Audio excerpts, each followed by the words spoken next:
Well, good evening, everyone. This is Sevilla, I love, and here we are on this channel getting back to living and loving life again after a major life altering loss, such as being widowed. I want to welcome you to the channel, and we've got some Q&A tonight. A lot of people write in with questions, and I think it's a fantastic way to address many of the issues that a lot of you are dealing with, whether you're a widow yourself or whether you're dating one, because the navigating of these waters can get a little hairy sometimes. And what I want you all to hear is that you should subscribe to this channel. Okay, that's number one. And number two, there's no brush that can paint the picture of every widow out there. Every widower is different. And that's something else we're going to talk about tonight. So I want you to know that I'm going to timestamp these questions and put the descriptions in the about the topics of these questions below. So if there's a topic you're not interested in, you can skip to the next one. But all of these, you're going to find gems of helpfulness in each of them. So I want to encourage you to watch the whole thing all the way to the end. That's where you're really going to get the most benefit. I am a grief and loss specialist. I'm a spiritual intuitive. I'm a licensed therapist. And I do on this channel really try to outreach and help and provide support to the community of widows out there and people that are dating widowers, just so we can all hopefully find a little bit more joy and a little bit more happiness in this lifetime, because it's short. I've had a lot of loss myself, which is one of the things I bring to being a grief and loss specialist. I also do offer a private consultation and coaching. If you're interested, you can find more information about that in the chat below, or you can go to my website and find me there. But let's get into the first question of the evening.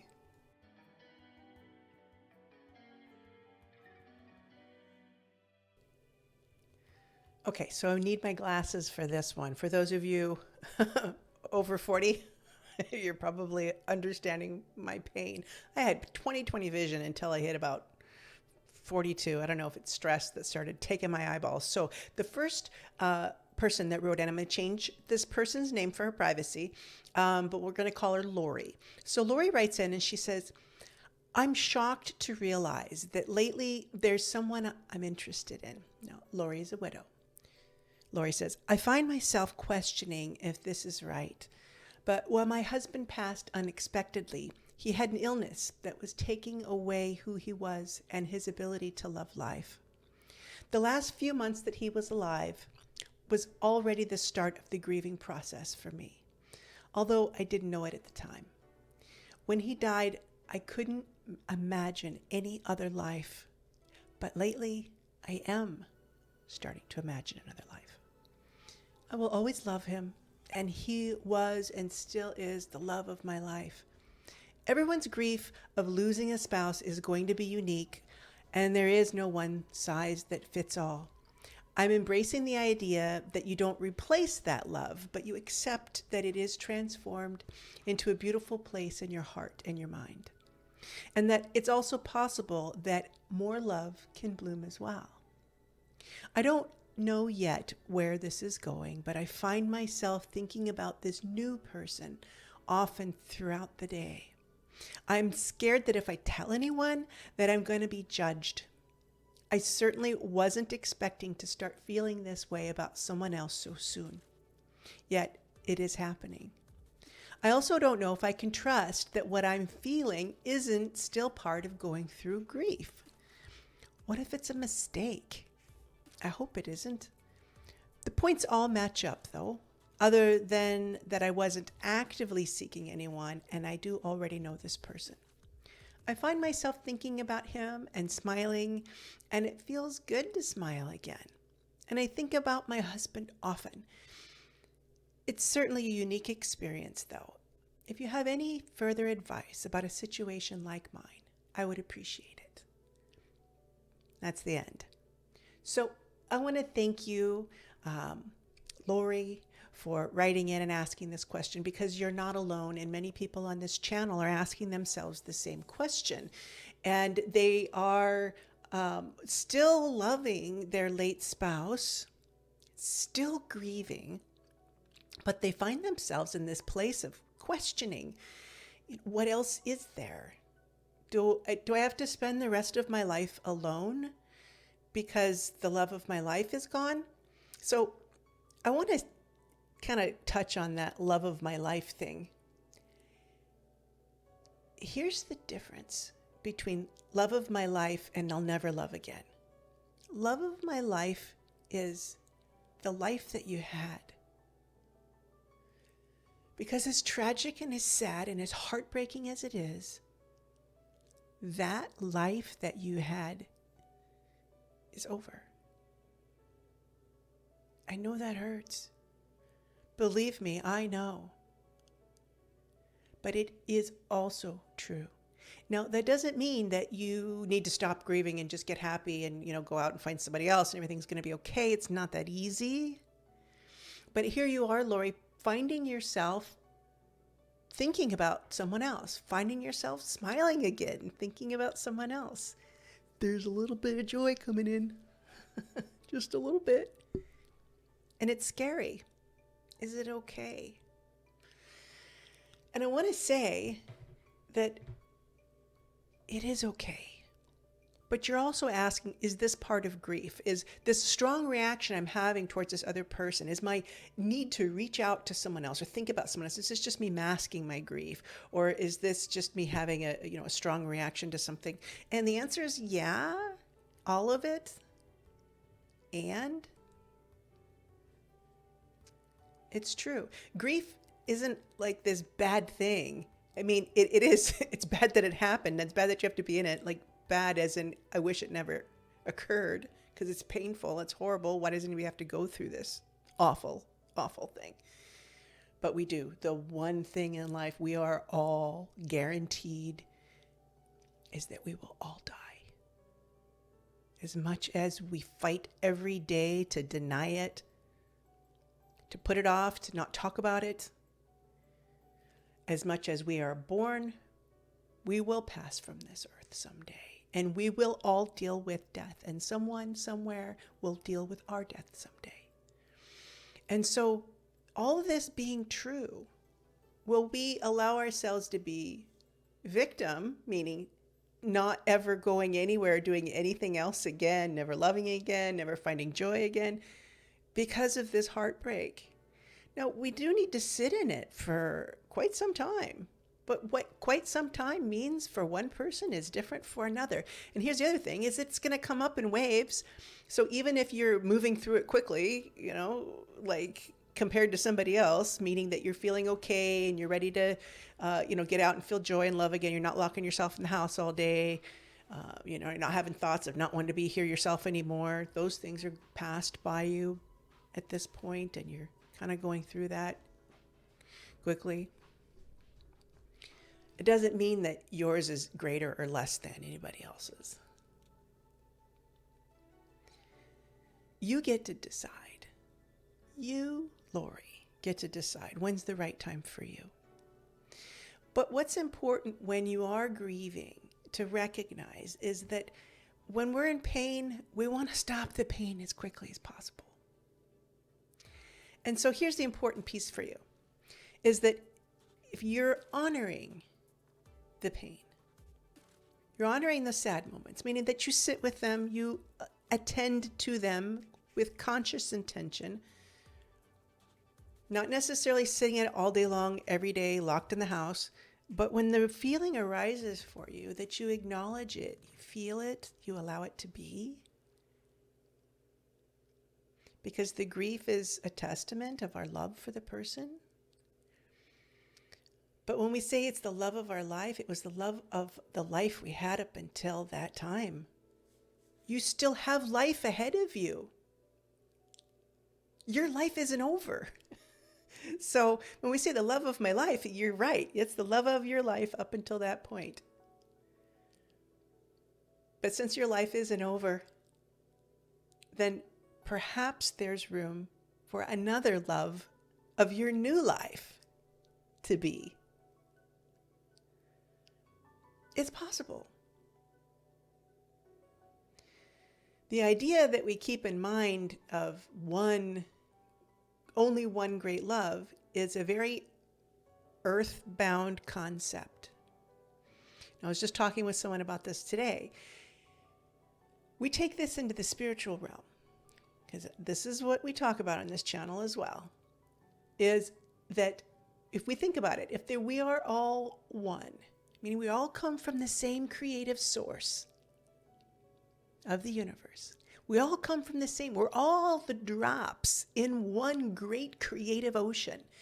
And then if we are each a drop, or maybe we're each a wave, and as that wave of consciousness that we call you or we call your spouse crests and rises, and it has its moment in this life, and it's valid and it's important, and it goes back into the ocean, and it melds back into the one.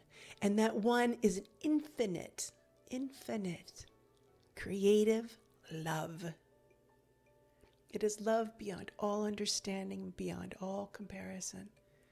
And that's really what we are at our core. And here, having this physical life, we're bound by polarities. So we think that there's one shoe that fits this other shoe. There's only one match to this shoe, and that's it, and that's all you get. And if you only get 3 years with it, or if you get 30 years with it, that's what you get. And after that, there's no more. Okay, so I want to bring you back to the beginning of this. That's a very linear way of thinking. And if the universe is continually expanding, there's no end. If there's more stars in a galaxy than there are grains of sand on the planet, or something like that, you can look it up yourself. How could there possibly be an end to your capacity to love? You're so finite in this body, but we're part of this massive, infinite, endless, creative, or force of creation. We're part of that. How could we just be this little tiny, limited piece of it? No, we too are boundless. Now, you can choose to love only one, and that is completely okay. There's nothing wrong with that, because there's going to be other people and things that you love in life. Beautiful. But the idea that we might hold ourselves back from it, if you really get deep into it, if we hold ourselves back out of some idea of loyalty, it tends to fall flat once you go beyond the linear way of thinking. It's my opinion, and you can take it or leave it. But I find that people who are willing to push themselves forward into embracing the life that they're still in, that they're still living, tend to be happier.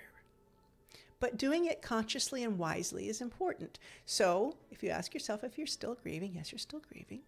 Can you enjoy the company of someone else while you're still grieving? Yes. Can you have a love of your life and then still meet somebody else? Yes. But here's what you've got to do. You've got to recognize, Lori, that, and for all of you other widowers out there, this is your new life. Whether you asked for it or not, this is not the life you planned on, but it is the life that you have. It is the life that you have been given. And now it's your responsibility to do something with it. Now, it may not be dating again, but it might be doing things that you love again. Finding new things, understanding who you are now that this other person who defined you is gone. Now, some of you may find new definition in a new relationship, Lori. You might. But it will be good for you to understand who you are now as a widow and as just Lori. In and of herself, what does Lori like? Where does Lori want to go? What cheers her up at night? We already know what makes you sad, but what makes you happy? What kinds of things do you love to do? Have you done them? Are you engaged with other people in your life? So when we seek to run to another person as a Band-Aid to cover up our pain, that's when it gets a little bit choppy, where you could potentially hurt the other person, because if you if you run away from your grief to throw yourself into somebody else to cover up the pain, then what's happening is you're just covering it up, and it's going to arise and it's going to come out in the context of that relationship.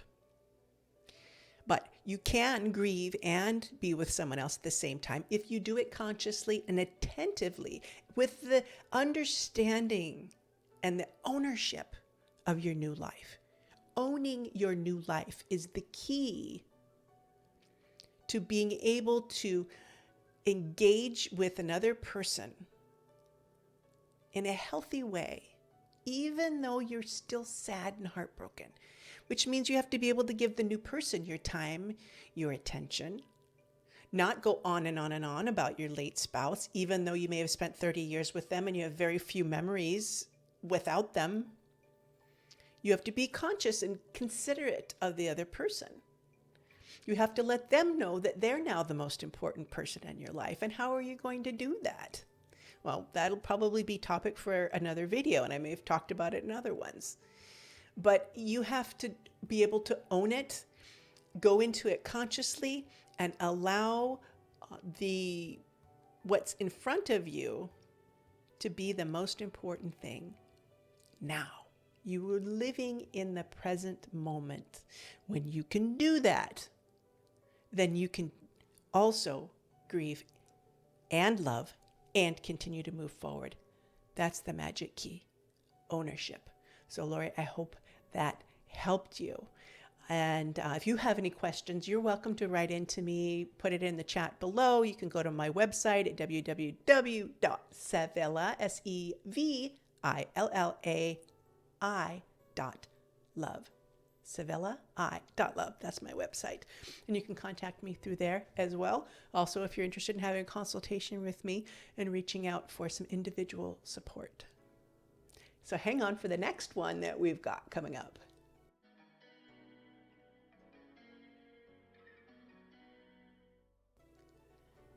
Okay, I'm back. Now this next one is from a woman I'm going to call Zoe. All right. So Zoe writes in and she says, "Hey, Sevilla, your videos have helped me immensely. The sympathy and compassion in your words, as well as the practical tips in navigating life after loss, has been amazing. I'm only 21 years old, yet I lost my husband in a car accident this past December. We were only married for 5 months. The words devastating and heartbreaking cannot fully express the pain that I have felt. Anyway, from week 1, I've been watching your videos. You give me hope that life can be beautiful again one day. Thank you for all you do." Okay, Zoe didn't ask a question, but I want to bring this to the channel because this is something a lot of people don't talk much about, is the young widow. And I'll probably do something more specific to this later, but I want to address and acknowledge Zoe. The demographics on this channel are, 40s to 60s, because that's often when somebody's going to get sick with cancer, even if they're doing it younger or something like that, they usually happens later in life, or if they're dying of old age or whatever it is. The young widow is not as common outside of wartime.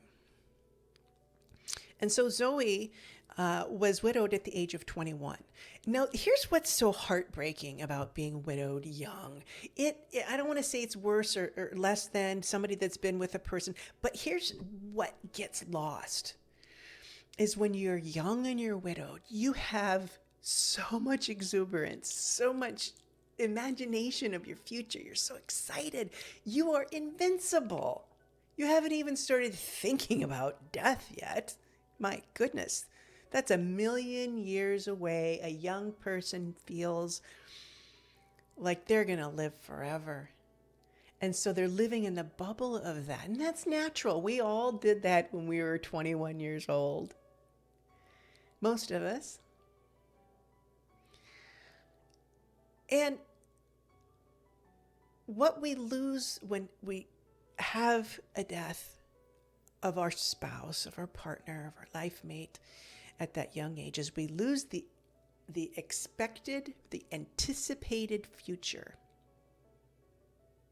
So if you're 30 years out, you can say, I raised my kids with my partner. We had adventures, we had fights, we almost got divorced once, we got back together again. We went to Egypt, we flew on transatlantic flights, we, had tragedies and love and everything. So our kids go through school and got to walk my daughter down the aisle, and you have all this life together. And when you lose it, it feels like, God, what was it all for? It just ends in death. The young widow loses the possibility of ever having any of those stories happen. But they anticipated having all of them with big dreams, big heart, big imagination. And so the devastation of losing the anticipated future is incredibly devastating and world-shattering. They're all world-shattering. It's just different kind of world-shattering, and I want to acknowledge it because it doesn't get talked about enough.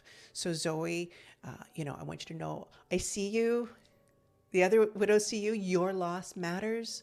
And people will say to you, well, at least you were widowed young and you can still move on. You can still be with somebody else. And it's going to hurt when you hear that because they're not going to get it. And I just want to wish you patience for that. Patience with the others. They don't understand. But to know that there are people out there that do get it. And that you're not alone. And that even if you will live to love another day, it doesn't mean that your loss meant anything less than somebody who's been married 30, 40, 50 years. It's just different. And the anticipated and expected future that you didn't get to have, you get to grieve that. You get to grieve it deeply and powerfully. But what I also wish for you, Zoe, is that you also are able to embrace the life that you're in now. That you're able to allow your heart to be open to new possibilities when the time is right for you, whatever that may be. And that you don't allow the fantasy of what could have been to mar what you will be in. Because when you're going to be in a marriage for a long period of time, in the future, possibly with someone else, that there's going to be hardships. There's going to be troubles to come. There's going to be challenges. And you will find yourself fantasizing and reminiscing about your husband that crossed over too soon. And he's going to be perfect in all of his possibility. Because he never got to live it, to mess it up. He never got to stick around to do the things that put people on the edge of divorce. He never got to be around to be up all night snoring so you can't sleep. He never got to do the things that cause us challenges in life. And so it's going to be very easy to romanticize the heck out of that guy because he died a hero. He died young, clean and pure, with very few mistakes.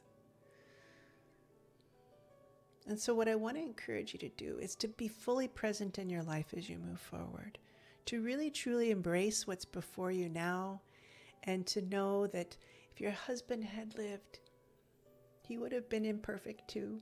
And to remind yourself of that, even though you didn't get to find out what that would have been completely. You probably had little touches of it because you knew each other. But over the course of a 40-year marriage, you ask anybody what they were like 40 years ago and what they're like today, they'll tell you it's been a long journey. So love the person that you will become. And love the person you'll become since you had this pain, since you had this loss, and that you'll know how precious love is when you're with your new person someday. That you'll be fully empowered to not only love this new person for all that they are, but that you'll allow yourself to be loved and allow both of you to be fully human together and to not compare to what never got to be. And just hold that precious and cherished in your heart and your mind for what it was, not for what it didn't get to be. Because you can make that into anything you want. And it's okay to go there. It's fine. It's fine. We all do it. All of us widows do it. But to be conscious of not carrying the fantasy into a new relationship. So the new person has a fair shake at being fully human with you and fully loving you in all the ways you deserve to be loved, with all of his flaws and all of the mistakes he's going to make and all the mistakes you're going to make and all the ones you'll make together and all the beautiful stories and memories you will also create with one another in the new life that you didn't plan on, but the one that you have and the one that you're living and the one that I hope you will learn to love very much. Okay, and that leads me into my next one because they are very close in line, so stay tuned for that one. This next one's from a guy.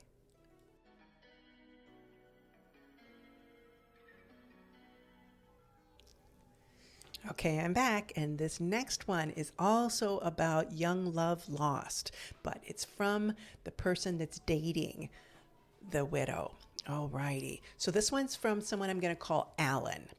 So he writes in and he says, "Hello, my name is Alan. I am in a 5-month relationship with the most amazing girl in the world. Now, she dated someone for 3 years, but he was later diagnosed with a terminal illness. And before he died, he proposed to her. I think it was a sign of faith that maybe he would get better. But unfortunately for them, he did pass just last year. And this is where I came in to meet her. And I instantly fell in love. I feel like she did too. And she told me about it, about what happened to her. And I decided to stay. You know, it did bother me, but not too much because my love continues to grow for her. And so does this aching feeling that I have, that I will never measure up as far as the love that she has or had for him. Now, I've seen a lot of your videos, and sometimes I get in my head and convince myself that she would much rather be with him, and I can't seem to move past that and accept things. She's assured me that she's moved on, and the pictures she keeps are just in honor of him, and that there's no romantic attachment, and she's done everything on her part for us, and I'm doing the same. But when I'm not with her, I fill my head with scenarios of them together. And I get jealous of their love, and I just want to stop feeling this way. So now Alan writes into me again, and he asks me additionally. He says, my girlfriend wears her dead fiance's engagement ring on the necklace around her neck. Now, we've been together for 6 months now, and I've asked her if she's ever going to take them off. She says she doesn't know because it's how she honors his memory. Is that okay that it should bother me if she's wearing them 5 years from now? I mean, if she's still wearing them 5 years from now, should it still bother me then? I mean, please, I need some advice on how to see this. There's no one giving advice on this on the internet. Okay, well, I'm going to give you some advice, Alan. And you can take it or leave it. And this is for any of you out there that are dating a widower, that's had this kind of loss, and they still have things between you. You know, there's stuff there, or your mind is filled with, you know, can they ever truly love me? What about me? You know, and this is so hard for people who haven't been widowed and this, because your girlfriend is a widow, She has lost a love that she intended to stay with. And she lost him in a very tragic way. And you both sound pretty young as well, I imagine. So it is this great tragic love story. They make movies about it, right? And it's like, how do you hold up to the Notebook story of a movie romance? It's difficult. I hear you, and I hear the jealousy, the pain, the struggle. When we're with someone, we want to be their number one. We want to be the only one in their hearts. Right. So when someone's been divorced, it's easy. It's not easy. It's not easy. It's not easy. But if the person moved out of the relationship because they wanted to, right? It was something that they chose. This relationship wasn't working out, and I had to leave, and I'm glad that I'm not there anymore. That kind of divorce. Okay. Then it's easier to be with that person because they can say, hey, I divorced him. I didn't want to be there anymore, and I'm choosing to be here with you. But this is somebody that didn't choose to leave the relationship. They wanted it very much. And it's hard. It's hard for you. It's hard for you, Alan. But it's also hard for her. Because what I hear is that she does love you. She does want you. And she does recognize that her life needs to move forward. And she still loves her late fiance. Now, if you didn't watch the one just before this, I want you to listen to it, okay, Alan? Or anybody else if you didn't, because this is also about losing a young love. And having this, and how do we move forward? So she's got something physically between you, which is this ring that she wears, the engagement ring. Now, we as widows, we have a right to grieve the way we want to grieve. We just do. We want to wear a ring around our neck, we're going to wear a ring around our neck. But here's what the widow has to also consider, is that if they're choosing to be with someone else, then it's no longer just about the widow. It's now about you and the person that you're engaged with, the person that you're saying I love you to, the person that you're waking up and making love with. That person now also matters. It's not just you anymore. Especially if you are committing yourself to that person. Say, hey, you're my only one. I just want to be with you. I'm not dating anybody else. But you as a widow are still wearing the ring around your neck, or on your hand, or you still have, the quilt on your bed with pictures of him on it. I had one of those. I had a quilt with pictures of my husband and my baby on it that my family made for me. And I put that away when I seriously started dating someone else. And it was sad for me to put that away. It was hard because I knew that was a symbol that I had to keep moving forward. It was yet another step in acknowledging, recognizing, and accepting my loss. It was to put that beautiful blanket that I always snuggled up with under at night that comforted me. I had to put it away. Didn't have to. I chose to. I chose to out of respect for the person that was coming into my life, that I was engaged, I was accepting, I was offering and bringing into my world, because now he mattered too. And so what I want to say to you widows is that you have to consider, if you're bringing someone else into your world, what physical things are in your environment that are giving the message to the other person that you're not present, you're not my now. You're not my now. Now, doesn't mean as a widow you can't still love your late fiance, your late husband, your late wife. Of course you can. You're never, ever going to stop doing that. But what I want you to hear is, now that you're choosing to bring someone else into your life, you have a responsibility to acknowledge their feelings too. A lot of widows feel like, because of all the pain and the loss and the tragedy of my story, it's just all about me. And you don't understand my pain. And if you understood my pain, I'd just get to do whatever I want. And it's not like that. Grief can make us selfish sometimes. Not everybody's this way, but sometimes we are selfish in our grief. And sometimes people engaged with us are not compassionate, loving, or kind enough. There is this meeting in the middle that we have to do, and a lot of times it takes good communication. And so what I would encourage you who are dating widows that are not giving you, that are not conscious of the physical things in their world that leave you feeling like you're not the important one now, is to have a conversation with them, an honest, raw conversation. And this is going to involve you, and especially when I say this to you men, but we all are there, is we got to have a vulnerable conversation with the person that's got things in the way. And we have to do it in a very gentle way that lets them know we're compassionate to the loss that they've had, that we respect and honor the way that they grieve. Because believe me, if this happens to you, you get widowed someday, and then you know what it feels like. You're going to look back on this moment and go, oh God, I'm glad I was at least tried to be compassionate. Because we don't, you don't get it until you live it. And that's just the way it is. But to be able to have the conversation in the way that says something like, hey, Sally, you mean everything to me. And I want to have a real conversation with you. I honor how you grieve the loss of Jack. And you get to still love him. I'm not going to stand in the way of that. But I also know you love me too.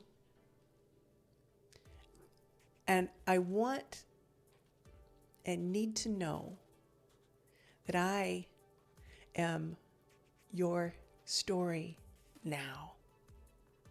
That I am your man now. Even though you still love him,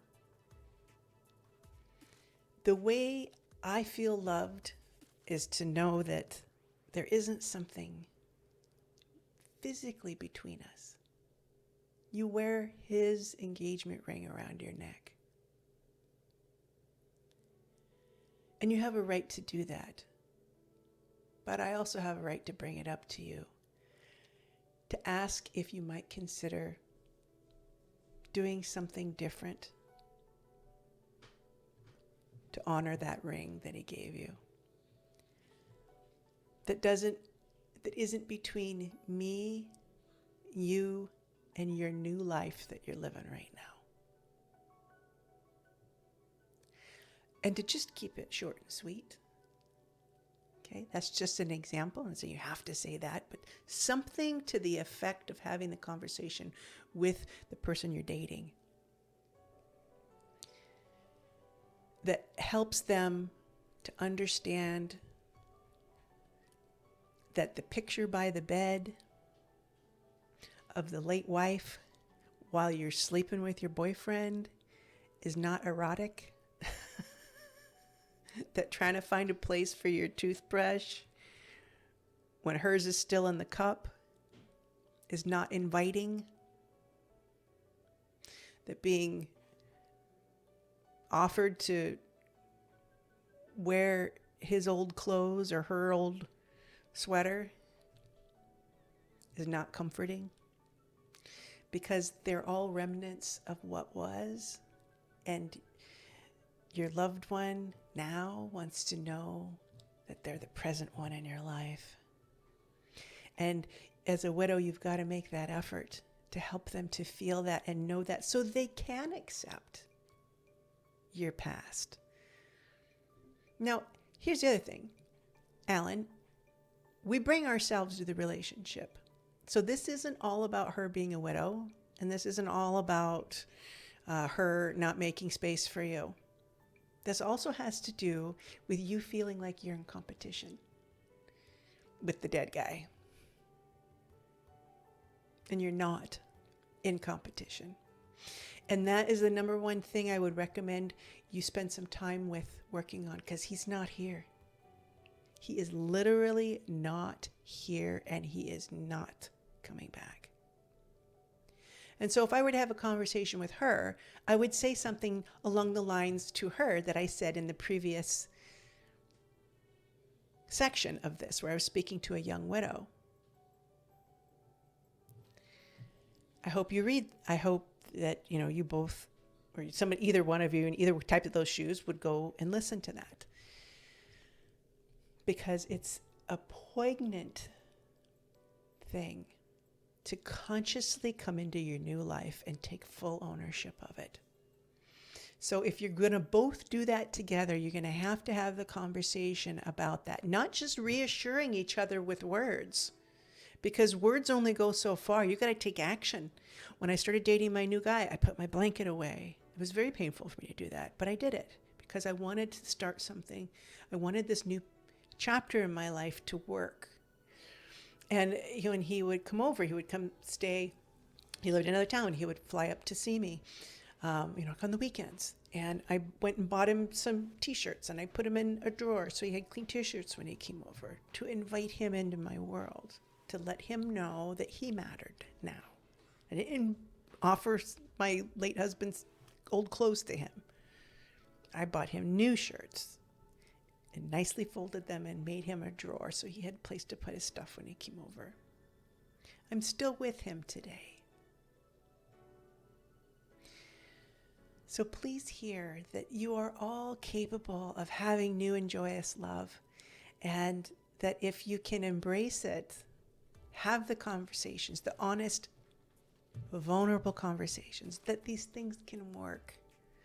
But you just can't expect that somebody else is going to know how to do this because she's never been widowed before. You've never dated a widow before. This is all new territory for everybody. So be well with one another. Communicate, open up your hearts, and know that this is possible. And if you want to have private consultation with me, you can always contact me and find me through my website. And remember to subscribe to this channel for more.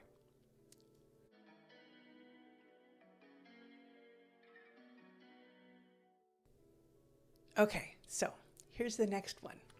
Thanks for waiting for that. So this other person writes in asking about how do you answer questions when people are asking about your loss. So she says, let's just call her Sarah. Sarah says, I love your wisdom, Sevilla. Thank you. Almost 3 years now, I've been widowed, but I'm still missing my beloved husband terribly. I have joined new social groups to help me make new friends, but I struggle with sorrow. And when they ask me to talk about myself, because I had to witness my darling's harrowing cancer journey, I have nothing recently happy to say at all. How do I deflect such personal questions? Well, Sarah, I hear you, and I want to reach out compassionately and hug your heart. That was a harrowing journey that you went through, to lose somebody to cancer and to watch your loved one slowly pass from your life in the horrible ways that cancer tends to take someone. I feel for you. There are many people on this channel that are listening to this right now that also understand what that's like. I have a lot of clients that have lost a partner in that way. My mother passed in that way, and it's horrendous. And you're 3 years out, and you still live in pain. You're still sad. And it's difficult for you when people ask you questions about yourself, because you immediately go back to that pain. You immediately go into the loss that you're still living in, the grief that sits with you daily. I hear you. And you get to grieve the way you want to grieve. I want to recommend a book to you. If you haven't read it already, it's called It's Okay That You're Not Okay. So Google that book. It's Okay That You're Not Okay. I'll try to put a link to it down below. But Sarah, what I want you to consider is that you can write something called an elevator speech for your loss. okay? An elevator speech means you have a very quick way of addressing someone and talking about whatever it is that you need to share, but briefly. So it depends on if they're just asking, like, so what do you do for a living, Sarah? Well, I'm a clerk at the bank, or I'm a CEO at the bank, whatever. Just you answer their questions. You don't have to tell everyone your saddest story because they asked about you and your life. It's kind of like when you're walking down the street. Someone says, hey, how you doing? You're like, fine. You might be everything but fine, but we say fine because that's what we do in our culture, right? In this, North America, we say fine. I don't know what they do in other parts of the world. Maybe they're more honest, but we don't. We don't always really want to know how somebody's feeling when you're asking them on the street. But we ask anyway. Sometimes we do care. When I ask, I usually care, but here you are. So have an elevator speech prepared. So first of all, ask yourself, what are they really asking me? What do they really want to know? You don't have to put your pain out there for other people when they ask, but they may say, hey, are you married? And so this is what's going to trigger you is the are you married question. So you say something like, well, Joe, yes, actually I was married for 37 fantastic years, and I lost my husband about 3 years ago. And since then, and then you move on from that. Since then, I've been moving forward with my career. I actually went to Ireland last year, which was pretty fantastic. So just moving forward with my life and moving forward with my life and getting back on track and doing things that I love. Tell me, and then you switch the topic and put it back on them. So switch back to Joe asking you the question. So Joe, because people, they're going to say, oh God, sorry for your loss. And you just say, thank you, and then change the subject again. Go back to them. Now, if you want to talk about it, if it's an opportunity and you guys maybe they lost somebody too and you want to have the conversation, that's fine. But if you don't want to have the conversation, or it's not the right appropriate time to have a conversation like that, or they maybe actually really don't want to know too much about it and you need to politely gloss over it, that's where you have your elevator speech. And you go turn it right back to them. A good way to deflect a conversation is to always ask them questions about them. So Joe, tell me, what do you do for a living? Or Joe, I know you went to Ireland once. What was that like for you? Did you have a good time? What did you like best about it? You ask open-ended questions. So open-ended question is that a question that requires more than a yes or no answer. So if you're in an awkward position, ask ask an open-ended question of the other person to get them talking. And an open-ended question, so you could say something like, hey, did you ever go to Ireland? Yes. Okay, well, that's the end of that. More awkward silence. But if you say, oh, I heard that you went to Ireland, or was that Scotland? What did you love most about that trip? Now he's got to give you more of an answer. So this is just a little trick to take the conversation, the attention off yourself and back onto somebody else. Or you can bring it up about, baseball or whatever thing you want to talk about. You're talking about work. Just deflect it. And people will usually allow you to do that, especially when you're talking about death, because people don't like talking about death. I do it every day. I do it for a living. I'm a grief and loss specialist. I help people with that all the time. So if you want help with it, you can contact me and find me on my website. You can find the link for that below. And don't forget to subscribe to this channel, because that's what we all do. We subscribe to Sevilla's channel. Bringing out good love and good vibes, and we're trying to remake our lives again. So, Sarah, you can do this. You can learn to deflect and put the conversation back onto them. You can find a short elevator speech that fits for you and write it out, practice it a couple of times. And then when you are asked, you'll be able to do it more easily. People will usually pick up that you're not comfortable talking about it, and that's okay. Ask yourself, what are they really asking about me? And does that really require me to share my story of grief and loss? Is this the appropriate time or place for it? The other thing is, ask yourself, do I want to talk about it? Because maybe you want to, and you get to honor that as well. You know, I share with people very often what I've been through, but I do it obviously for a living. So it probably is easier for me because I've done it so many times, but it never gets easier. It's always hard when I have to share how my life was turned upside down and my heart was ripped out of my chest and I was abandoned and left alone with a 3-year-old boy. And now my life revolves around that, but it also revolves around the life I'm living now. So what can you talk about with these people that is in your now? Briefly mention your experience. I was widowed 3 years ago. My husband died of a terminal illness. And since then, I've been doing X, Y, Z with my life. Even if there isn't a lot that you've been doing because it's been so difficult for you, just you can switch the subject more quickly. So yeah, actually I was widowed 3 years ago. I'm moving forward with my life and I'm just getting back to learning how to live and love life again. So tell me about Ireland when you went last year. What did you love most about that? Very easy. Just practice it and you can do this. And hopefully in doing this, you're going to allow yourself the awareness of those little moments that you're going to be able to allow more joy and love and happiness to come in for you. Because what I hear for you, Sarah, is that you may be in a state of what they call complicated or prolonged grief. And I don't really like those terms. It makes it sound like there's something wrong with you, and there's not. But you also have a right to live your life again. You also have a right to be happy and find out how to do that now that the love of your life is no longer here with you. And it is possible. And so what I would love to see you do is to reach out to someone for some help, to talk to a grief and loss specialist.